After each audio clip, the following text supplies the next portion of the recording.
Welcome back to our channel Fight for your dreams. So let's fight with me. I am Amandeep. As you know, class 8th की history हम सब cover कर रहे हैं, जिसमें हम देख रहे हैं आधुनिक भारत का इतिहास। अभी तक हमने 6 चैप्टर्स कवर कर लिए, जिसमें हमने देखा था ब्रिटिश शासन के कारण यहाँ के राजाओं, नवाबों, यहाँ के किसान, यहाँ तक कि आदिवासियों पर भी गहरे प्रभाव पड़ते हैं। ब्रिटिश शासन की नीतियों के विरोध में 1857 की क्रांति होती है, जिसे सिपाही विद्रोह के नाम से भी जाना जाता है। हमने देखा था कि किस तरीके से अलग अलग रियासतों के शासकों ने पूरी हिम्मत के साथ में अंग्रेजों का सामना किया था और 1857 के बाद में ईस्ट इंडिया कंपनी की जड़ें भारत से उखड़ गई थी, यानी कि अब भारत का शासन सीधा ब्रिटेन की महारानी करने लग गई थी। फिर हम देखते हैं कि किस तरीके से भारत के उद्योग धंधे चौपट कर दिए जाते हैं, ठीक है। किस तरीके से ब्रिटिश नीतियों की वजह से भारतीय जो कपड़ा था और भारतीय लोह इस्पात जो था वो किस तरीके से प्रतिस्पर्धा से बाहर हो जाता है। लेकिन प्रथम विश्व युद्ध के पश्चात, है ना, एक आशा की किरण जगती है और भारतीय कपड़ा उद्योगों और इस्पात और लोह उद्योगों को आगे आने का मौका मिलता है और लोगों के अंदर क्या होती है, जागरूकता आती है, ठीक है। लोग अपने हकों के लिए बोलने लगते हैं। तो ये सब चीज़ें हमने कल देख ली थी, पीछे वाले वीडियोस में अच्छे से कवर कर ली थी। अगर आपने पीछे वाले वीडियोस नहीं देखे हैं और आप चैनल पर नए हैं तो प्लीज़ रिक्वेस्टली आप चैनल को सब्सक्राइब कर ले और पीछे वाले वीडियोज़ को कवर कर ले। आपका एक सब्सक्राइब करना हमारे लिए टॉप 10 लिस्ट मोटिवेट हमें करता है, ठीक है। बहुत ज़्यादा मोटिवेशन मिलता है आपके सब्सक्राइब करने पर। तो आप प्लीज़ मोटिवेट करते रहे और हम इसी तरीके से आपको अच्छे से वीडियोस अवेलेबल करवाते रहेंगे। नए तरीके से पढ़ रहे हैं हम लोग, ठीक है। और वीडियो स्टार्ट करने से पहले एक रिक्वेस्ट और है, अगर वीडियो में कोई मिस्टेक हो जाती है तो उसके लिए आई एम सॉरी, क्योंकि गलतियां हो जाती हैं, मानव का स्वभाव है ये। तो माफ़ आप भी करें, क्योंकि आप बड़े बनिए, माफ़ करना सीखिए। स्टार्ट करते हैं। देसी जनता को सभ्य बनाना, राष्ट्र को शिक्षित करना। अंग्रेजों ने ये बोला ही था कि हम यहाँ पर कोई राज करने नहीं आए हैं, हम लोगों को, पिछड़े हुए लोगों को सभ्य बनाना चाहते हैं, ठीक है। सभ्य बनाना है तो हमें आप पर शासन तो करना ही पड़ेगा, बिना रूल रेगुलेशन के तो कुछ हो नहीं पाएगा। तो रूल रेगुलेशन लाने के लिए हमें शासन करना पड़ रहा है और लोगों को हम शिक्षित करना चाहते हैं, सभ्य करना चाहते हैं। तो ये बहाना बनाया था। तो इन सब चीज़ों में देखते हैं अपने कि अंग्रेजी जो सरकार है उन्होंने क्या क्या कदम उठाए भारत के अंदर शिक्षा के लिए। तो समझते हैं अपने कि कुछ ऐसी चीज़ें थे जिन्होंने विद्यार्थियों के जीवन पर बहुत असर डाले थे। विद्यार्थियों के जीवन को समझने की इसलिए ज़रूरी है क्योंकि भारत में अंग्रेज केवल भू क्षेत्र पर विजय पाना या आय पर नियंत्रण करना नहीं चाहते थे। उनको लगता था कि उनका एक मिशन है, कल्चर का मिशन है, उनके कल्चर का मिशन है, सांस्कृतिक मिशन है। उनको लगता था कि देसी समाज को सभ्य बनाना उनके लिए बहुत ज़रूरी है, भगवान ने उन्हें इसीलिए भेजा है। उनके रीति रिवाजों और मूल मान्यताओं को बदलना उनका क्या है, कर्तव्य है। अंग्रेजों को ये लगता था। उनके लिए कौन से बदलाव लाए जाने, इस सोच के तहत कौन कौन से बदलाव लाए जाने चाहिए भारत के अंदर, भारतीयों को शिक्षित यानी कि सभ्य और अंग्रेजों की सोच के मुताबिक अच्छी प्रजा बनाने के लिए कौन से कदम उठाए जाने चाहिए थे। अंग्रेजों के पास इन सवालों के कोई बने बनाए जवाब तो थे नहीं, तो इन सवालों पर कई दशकों तक बहस चलती रही। अपने समझते हैं कि अंग्रेज जो थे वो भारत में शिक्षा को किस तरह देखते थे। आइए सबसे पहले इस बात पर ध्यान दें कि शिक्षा के क्षेत्र में अंग्रेज क्या सोच रहे थे और शिक्षा के विचार में हमें आज जो सहज सामान्य दिखाई देते हैं, हमें जो ऐसा लगता है कि शिक्षा ऐसी होनी चाहिए, इस तरीके से बच्चों को ट्रेन करना चाहिए, इस तरीके से बच्चों को शिक्षा देनी चाहिए, वैसे सवाल 200 साल पहले किस तरीके से वो लोग सोचते थे, उन सवालों का जवाब किस तरीके से वो लोग सोचते थे, उन चीज़ों को समझते हैं। इस पड़ताल के दौरान हमें इस बात पर भी विचार करेंगे कि भारतीयों ने ब्रिटिश विचारों पर किस तरीके की प्रतिक्रिया दी, यानी कि भारतीयों ने, अंग्रेजों ने जो यहाँ पर शिक्षा नीति लानी थी, उस शिक्षा नीति पर भारतीयों ने क्या रिएक्शन दिया, ठीक है। तो अपने वो भी देखेंगे। इस बारे में अंग्रेजों के विचार किस तरह से विकसित हुए, किस तरीके से भारतीयों को पढ़ाया गया और किस तरीके से भारतीयों को पढ़ाया जाएगा। तो अपने सबसे पहले समझते हैं प्राच्यवाद की परंपरा। इतिहास लेखन में ये परंपरा बहुत पीछे जा चुकी है, ठीक है, अंग्रेजों की दृष्टि से, लेकिन फिर भी इस प्राच्यवाद परंपरा का काफ़ी महत्व बन जाता है भारतीय इतिहास लेखन के अंदर। तो अब इसको समझते हैं। 1783 में विलियम जोन्स नामक एक सज्जन कलकत्ता आए, ठीक है। उन्हें ईस्ट इंडिया कंपनी द्वारा स्थापित किए गए सुप्रीम कोर्ट में, ठीक है। 1773 में सुप्रीम कोर्ट की स्थापना की गई थी, है ना। तो 1883 में वो आए थे सुप्रीम कोर्ट में जूनियर जज के पद पर, ठीक है। कानून के माहिर थे, लेकिन जोन्स एक भाषाविद भी थे। भाषाविद यानी कि वो काफ़ी ज़्यादा भाषाएं जानते थे, उनको ज्ञान था बहुत सारी भाषाओं का, ठीक है। वो ऑक्सफोर्ड में ग्रीक और लैटिन का उन्होंने अध्ययन किया था। वे फ्रेंच और अंग्रेजी जानते थे और अपने दोस्त से अरबी सीखने के अलावा फारसी भी सीख चुके थे। तो उनको काफ़ी भाषाओं का ज्ञान था, जैसे ग्रीक, लैटिन, फ्रेंच और अंग्रेजी, और अरबी फारसी तो वो सीख ही चुके थे। तो हिंदी भी उनको आती थी। कलकत्ता में आने के बाद में वो रोजाना घंटों संस्कृत विद्वानों के साथ बैठकर उनसे संस्कृत की बारीकियां, उनके व्याकरण, संस्कृत काव्यों का अध्ययन करते थे। थोड़े ही टाइम में उन्होंने कानून, दर्शन, धर्म, राजनीति, नैतिकता, अंक गणित, चिकित्सा विज्ञान और अन्य विज्ञानों की प्राचीन भारतीय पुस्तकों का अध्ययन करना शुरू कर दिया। अंग्रेज ने, विलियम जोन्स ने भारतीय प्राचीन किताबों का अध्ययन करना शुरू कर दिया। तो जोन्स को क्या लगा, वो प्रभावित हो गए किताबों से। कैसे प्रभावित हो गए, अब देखते हैं कि जोन्स के अलावा भी और भी बहुत सारे ऐसे अंग्रेज थे जो ऐसी बातों में दिलचस्पी रखते थे। हेनरी टॉम्स कोलब्रुक जो थे और नेथेलियन हॉलहेड भारतीय भाषाएं सीखकर संस्कृत और फारसी रचनाओं का अंग्रेजी में अनुवाद कर रहे थे। जो किताबें हिंदी और संस्कृत में लिखी हुई थी उसको ये कन्वर्ट कर रहे थे, ट्रांसलेट कर रहे थे इंग्लिश में। कौन कौन? टॉम्स कोलब्रुक और नेथेलियन, ठीक है। तो प्राचीन भारतीय विरासत को समझने के प्रयास में लगे हुए थे ये सब। ये कह रहे थे कि अगर हमें भारत के अंदर अच्छा शासन चलाना है, अच्छी तरीके से भारत के लोगों को जीतना है, भारत के लोगों के मनों को जीतना है, तो हमें भारतीय संस्कृति को समझना होगा। तो उसी संस्कृति को समझने के लिए इन्होंने प्राचीन भारतीय इतिहास को खंगालना शुरू कर दिया, ठीक है। इन लोगों के साथ मिलकर जोन्स ने क्या किया, एशियाटिक सोसाइटी ऑफ बंगाल का गठन कर दिया। किस लिए? एशियाटिक सोसाइटी ऑफ बंगाल, जहां पर भारतीय, ठीक है ना, संस्कृति का अध्ययन किया जाता था। और एशियाटिक रिसर्च नामक शोध पत्रिका का प्रकाशन कर दिया। किसने? जोन्स ने, ठीक है, जो कि सुप्रीम कोर्ट में जूनियर पद पर तैनात हुए थे। जोन्स और कोलब्रुक भारत के प्रति एक खास तरीका रवैया रखते थे। वो भारत और पश्चिमी दोनों की प्राचीन संस्कृतियों के प्रति गहरा आदर भाव रखते थे। वो ऐसे नहीं सोचते थे कि जो पश्चिम की जो संस्कृति है वो ज़्यादा सभ्य है या कुछ भी है, ठीक है। वो कहते थे कि भारत की भी जो संस्कृति है उसके प्रति भी उनके लिए मन में क्या था, आदर था कि हमें भारत की संस्कृति के प्रति भी आदर का भाव रखना चाहिए। उनका मानना था कि भारतीय सभ्यता प्राचीन काल में अपने वैभव के शिखर पर थी, ठीक है। प्राचीन काल में जब पुराना टाइम था ना, उस वक्त तो भारत की जो संस्कृति थी ना वो टॉप पर थी, लेकिन धीरे धीरे उसका पतन होता चला गया। उनकी राय में भारत को समझने के लिए प्राचीन काल में लिखे गए यहाँ के पवित्र ग्रंथों और कानूनी ग्रंथों को खोजना और समझना जरूरी है।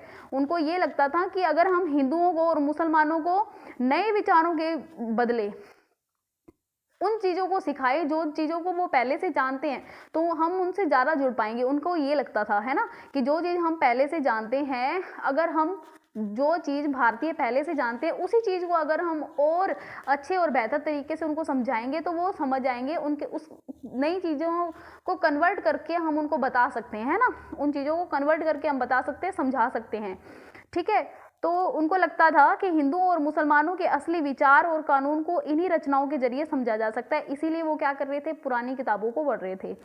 इन रचनाओं के पुनः अध्ययन से भारत के भावी विकास का आधार पैदा हो सकता है। ये प्राच्यवादी जो इतिहास लेखन थे ना, उनको ये लगता था। इस तरह से जोन्स और कोलब्रुक दोनों ही प्राचीन ग्रंथों को ढूंढने, उनकी व्याख्या करने, अनुवाद करने और ज़्यादा से ज़्यादा लोगों तक पहुँचाने, अपने नतीजे पहुंचाने में जुट गए थे। उनको लगता था कि ये परियोजना ना केवल अंग्रेजों को भारतीय संस्कृति से सीखने में मदद देगी, बल्कि भारतीयों को अपनी विरासत को दोबारा अपनाने और अतीत के लुप्त वैभव को समझने में मदद मिलेगी। तो ये अच्छा काम ही कर रहे थे। अब जिस तरीके से अपने देखें कि प्राचीन जो हमारी जो पहले की जो किताबें हैं, चिकित्सा विज्ञान, जैसे कि आर्यभट्ट के बारे में हम सब जानते हैं, चरक के बारे में हम सब जानते हैं, अगर उन्हीं किताबों को अगर हम पढ़ते, ठीक है, अंग्रेजों के बताए हुए ज्ञान से ज़्यादा अगर हम उन किताबों को पढ़ते, उन किताबों को समझते, तो मुझे लगता है कि हम काफ़ी आगे पहुँच जाते। लेकिन अंग्रेजों ने क्या किया, अभी हम आगे देखेंगे। इन लोगों ने तो, जैसे कि जोन्स और कोलब्रुक थे, उनको ये लगता था कि हमें भारतीय संस्कृति को सीखने में मदद करनी चाहिए, ठीक है। जो लोग अपनी संस्कृति के बारे में जानते नहीं है उनको ये सब बताना चाहिए। ये कौन सोच रहे थे? प्राच्यविद सोच रहे थे, ठीक है ना, वो लोग सोच रहे थे। क्लियर है? इस प्रक्रिया में अंग्रेज भारतीय और भारतीय संस्कृति के अभिभावक भी बन गए और मालिक भी बन गए। अभिभावक पेरेंट्स और मालिक तो आप समझते ही हैं, हेड होते हैं, ठीक है ना, दोनों की भूमिकाएं निभा रहे थे।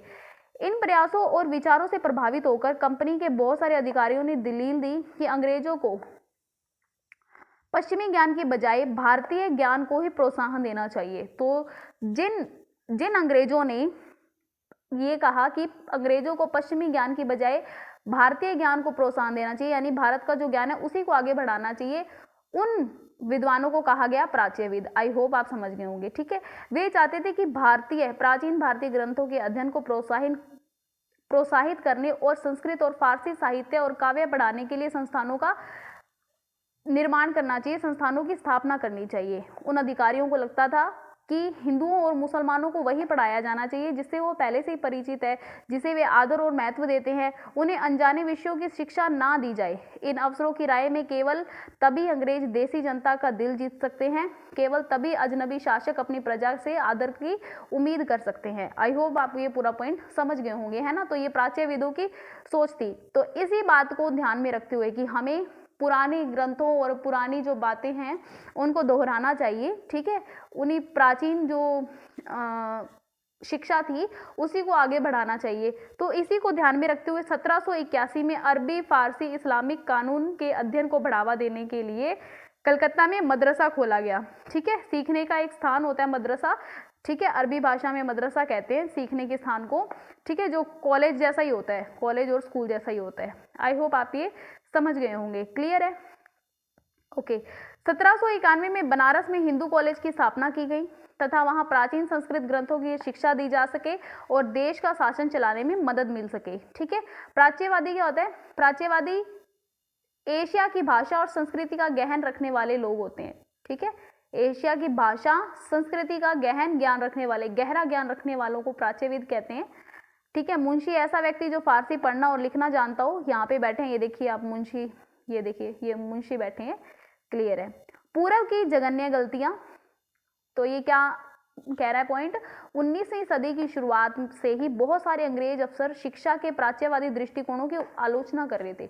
वो कह रहे थे कि आपने इन किताबों को पढ़ लिया और आप ही इसमें डूब गए, आपकी ये जो सोच है ये बिल्कुल भी ठीक नहीं है। हम पश्चिमी हैं, हम वेस्टर्न कल्चर के हैं, तो हमें अपना कल्चर महान ही बताना है, हमें पूर्व के कल्चर को इतना ज़्यादा मोटिवेट नहीं करना चाहिए, इतना ज़्यादा आगे नहीं लेके आना चाहिए। उनको लगता था कि जो पूर्वी समाज है उसका ज्ञान एकदम त्रुटियों से भरा हुआ है, ठीक है, पिछड़ा हुआ है, अवैज्ञानिक है, कोई तर्क ही नहीं है इनके ज्ञान के अंदर। उनके मुताबिक पूर्वी साहित्य अगंभीर और सती लगता है। इसीलिए उन्होंने दलील दी, उन्होंने कहा कि अंग्रेजों को अरबी और संस्कृत भाषा साहित्य के अध्ययन को बढ़ावा देने पर इतना खर्चा नहीं करना चाहिए। जो प्राच्यविदों का विरोध कर रहे थे ना, जो लोग कह रहे थे कि हाँ इंडियन कल्चर अच्छा है, इंडियन कल्चर अच्छा है, जो गलतियां उसको हटा के जो अच्छी चीजें हम उन आगे ला सकते हैं, प्राच्यविदों ने ये कहा। लेकिन कुछ अंग्रेज क्या थे, अपने घमंड में थे, बोले कि हम महान है, हम महान है। तो आप ये पूर्व के इस बातों को क्यों आगे ला रहे हो? आप यहाँ पर आए हो, आप यहाँ अपने धर्म को आप आगे लेकर चलिए, अपनी जो कल्चर है उसको आगे लेकर चलिए, यहाँ के लोगों को सभ्य बनाइए हमारी तरीके से, ठीक है। तो उन लोगों ने क्या किया, कहा कि जो पूर्व की यानी कि इंडिया की जो समाज है, इंडिया का जो समाज है, इंडिया का जो कल्चर है वो बिल्कुल कैसे है, त्रुटियों से भरा हुआ है, गलतियों से भरा हुआ है। प्राच्यविदों पर हमला करने वालों में से जेम्स मिल प्रमुख थे। तो जेम्स मिल के बारे में हमने चैप्टर नंबर 1 में पढ़ा था। उन्होंने भारत के इतिहास को 3 भागों में बांटा था, ठीक है, हिंदू काल, मुस्लिम काल और तीसरा ब्रिटिश काल, है ना, क्लियर है। अब आप मुझे जेम्स मिल के द्वारा लिखी गई पुस्तक का नाम कमेंट बॉक्स में लिखकर बताएंगे अगर आपने फर्स्ट चैप्टर देखा है। इफ नहीं देखा है तो आप उसे कवर कर ले, क्योंकि पहला जो चैप्टर है ना वो हमें इतिहास लेखन के बारे में बताता है कि किस तरीके से इतिहास लिखा गया, ठीक है ना, उन सब चीजों के बारे में बताता है। अब देखो, जेम्स मिल को लगता था कि अंग्रेजों को देसी जनता को खुश करने और उनका दिल जीतने के लिए जनता की इच्छा के हिसाब से या उनकी भावनाओं को ध्यान में रखते हुए शिक्षा नहीं देनी चाहिए। उनकी राय में शिक्षा के लिए जरूरी के जरिए उपयोगी और व्यवहारिक चीजों का ज्ञान दिया जाना चाहिए। इसलिए भारतीयों को पूर्वी समाजों के काव्य और धार्मिक साहित्य पढ़ाने की बजाय पश्चिम के किस तरह वैज्ञानिक और तकनीकी सफलताएं हासिल की उसके बारे में बताना चाहिए। तो जेम्स मिल को ये लगता था कि पूर्व के अंदर जो प्राचीन में जो चल रही है, जो सिस्टम चल रहा है शिक्षा का, उस शिक्षा को ना चलने दिया जाए। पश्चिम के अंदर जो वैज्ञानिक और तकनीकी जो सफलताएं हासिल की है पश्चिम ने, यूरोप ने, है ना, उन तकनीकी और उन सब चीज़ों की हम क्या करें, बोलबाला करें। बोलबाला मतलब कि हम उनकी तारीफ करें कि हमने किस तरीके से महान काम किया, आप तो इतने पिछड़े हुए हैं। एक तरफ से क्या करना है कि इंडियंस को आपको कहना है कि आप पिछड़े हुए हो, हमें देखो हम महान हैं, आप हमारी तरह बनिए। तो ये सब कहना चाहते हैं जेम्स मिल। 1830 के दशक तक प्राच्यवादियों का विरोध और तीखा हो गया। प्राच्यवादियों को और मतलब बोलने लगा, जाने लगा कि आप तो इस तरीके से काम कर रहे हो। तो थॉमस बेबीगटन मकाले इस आलोचकों में सबसे मुखर और प्रभावशाली विचारक थे। वो कहते थे कि जो भारत है वो सबसे असभ्य देश है, जिसे सभ्यता का पाठ पढ़ाना जरूरी है। ठीक है। मैकाले के मुताबिक पूर्वी ज्ञान की कोई शाखा इंग्लैंड की प्रगति के समक्ष नहीं है।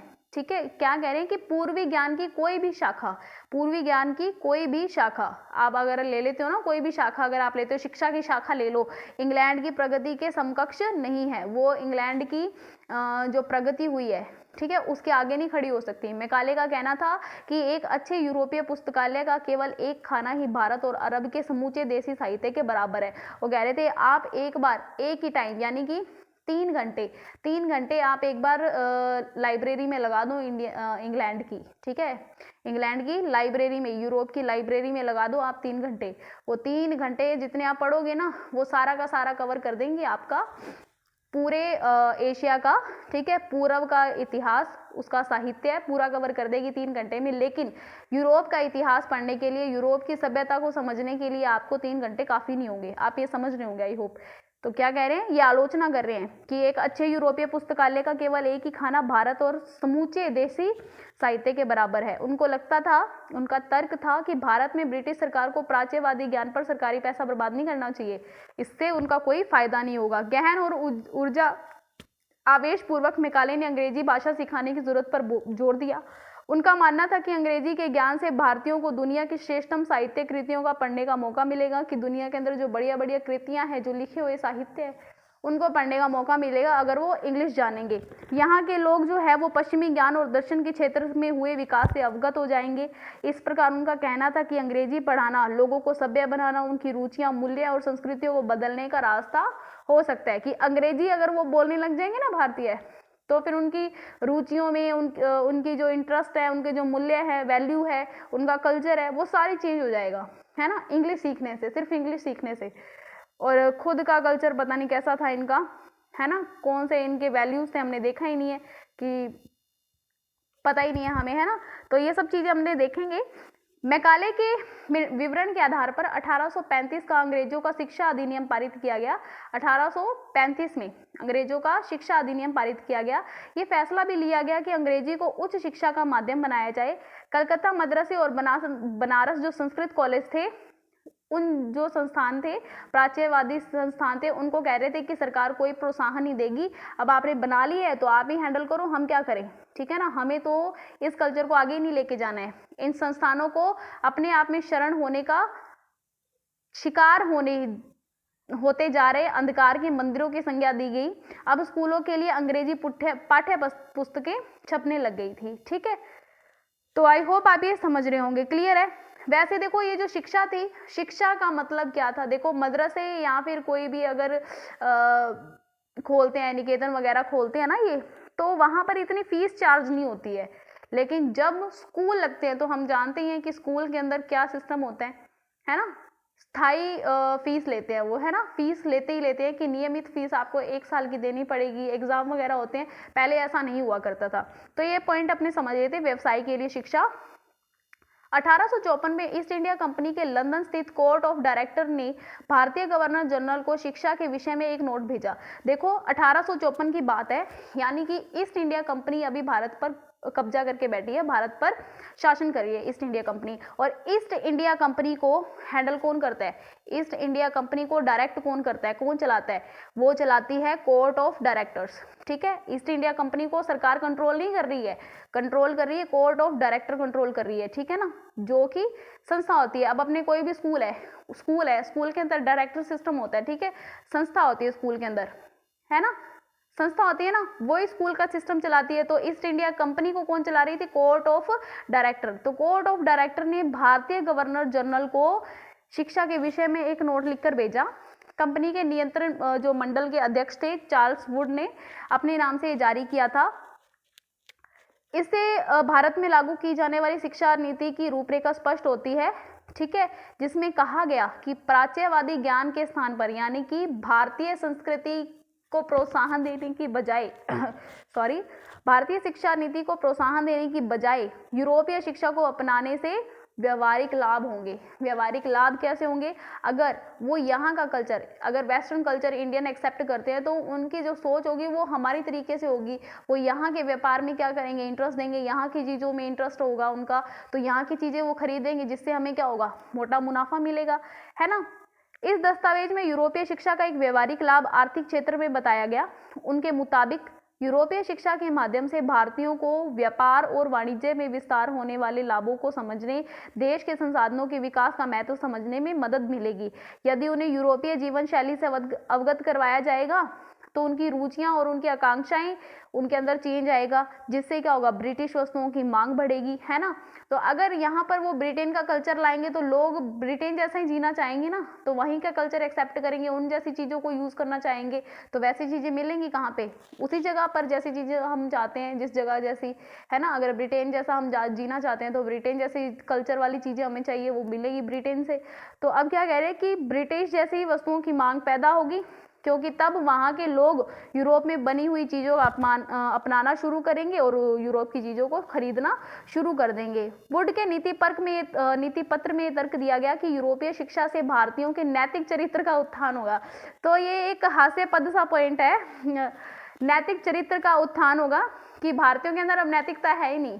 अंग्रेजों के आने से पहले नैतिकता थी नहीं, शायद उन्होंने अभी अशोक के बारे में सुना नहीं है। नैतिक चरित्र का उत्थान होगा उनके अंदर। अगर वो अशोक के बारे में जानते तो शायद वो अपना इस तर्क को वापस ले लेते। खैर, इससे वे ज़्यादा सत्यवादी और ईमानदार बन जाएंगे। जैसे कि कंपनी के तो जितने भी कर्मचारी थे वो सारे सत्यवादी थे, सारे के सारे ईमानदार थे। हालांकि हम जानते हैं कि किस तरीके से, है ना, कितना भ्रष्टाचार अंग्रेजों ने यहाँ पे फैलाया, ये भ्रष्टाचार वाले काम। फलस्वरूप कंपनी के पास भरोसेमंद कर्मचारियों की कमी नहीं रहेगी। दस्तावेज के मुताबिक पूर्व का इतिहास न केवल भयानक त्रुटियों से भरा पड़ा है, बल्कि ये लोगों को न तो काम के प्रति दायित्व और समर्पण का भाव पैदा करता है और न ही शासन के लिए आवश्यक निपुणता पैदा करता है।